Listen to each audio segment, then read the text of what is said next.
The fall of Iblis. Imagine a time before time itself.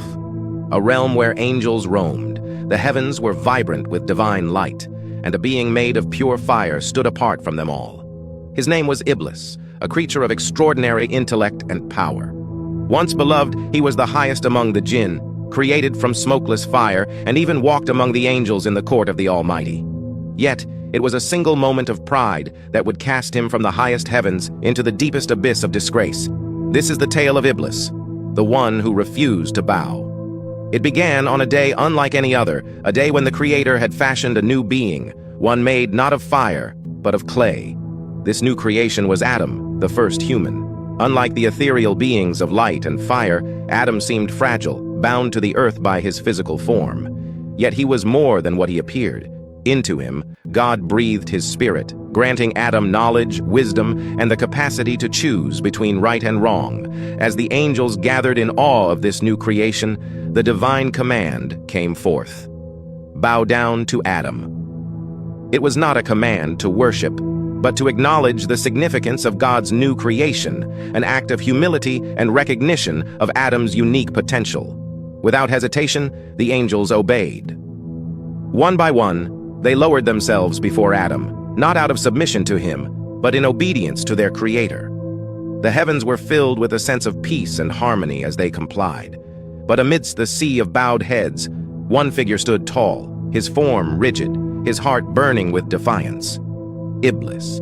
His fire, once a symbol of his power and prestige, now raged within him, not with loyalty, but with jealousy and pride. Why should I bow to him? Iblis thought, his mind clouded by arrogance.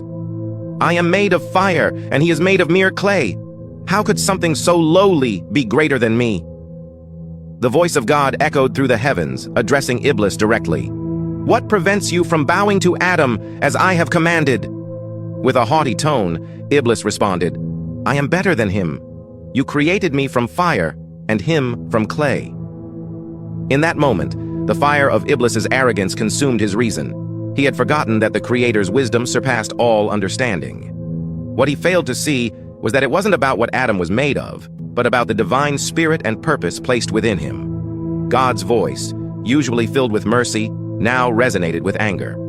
Then be gone from here, for you are now cursed, and my mercy is not for the arrogant. Iblis, in his stubborn pride, did not beg for forgiveness. Instead, he made a bold and dangerous request. Grant me respite until the day of judgment. Let me roam the earth and tempt these humans. I will show you that they are not worthy.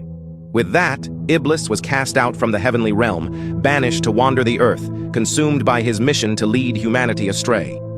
His heart, once pure, now burned with vengeance and malice. He vowed to whisper into the hearts of men and women, tempting them with false promises, feeding their insecurities and desires, turning them away from the path of righteousness. As Iblis descended into the shadows of the earthly realm, he began to weave his web of deception. He whispered into the ears of the weak-hearted, sowing seeds of doubt and greed.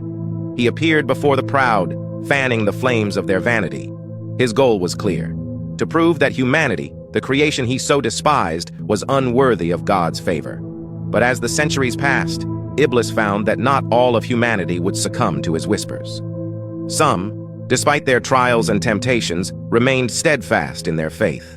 They saw through his deceptions, clung to the teachings of the prophets, and sought refuge in the mercy of their Creator. For every soul he lured away, there were others who resisted, who repented, and who found strength in their humility before God. Iblis's frustration grew with each failure, but his arrogance refused to let him see the truth, that it wasn't humanity's fragility that made them special, but their capacity to choose goodness despite their flaws. And so to this day, Iblis continues his mission, relentless in his pursuit to lead mankind astray. His whispers are subtle, his temptations disguised as harmless desires. But those who remain aware, who remember the story of his fall, know to guard their hearts against his tricks. In the end, the story of Iblis is not just a tale of defiance, it is a reminder of the dangers of pride. His fall was not because of his creation from fire, nor Adam's from clay, but because of the arrogance that blinded him to the greater.